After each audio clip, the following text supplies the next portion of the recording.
যে মরণ লাশ হলে কেউ চায় না গোসল দিতে, আসে না ছেলে বাবার কফিন কাঁধে নিতে।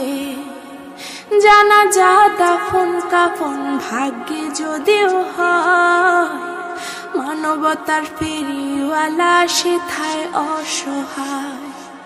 এই পাপীদের কঠিন ইমতিহানেও পেল না মালিক, এই পাপীদের কঠিন ইমতিহানেও পেল না।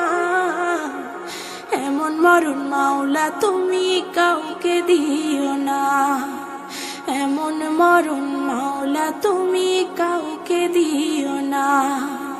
গুনাহ থেকে তোমার কাছে চাইতেছি পানা, সকল গুনাহ থেকে তোমার কাছে চাইতেছি পানা।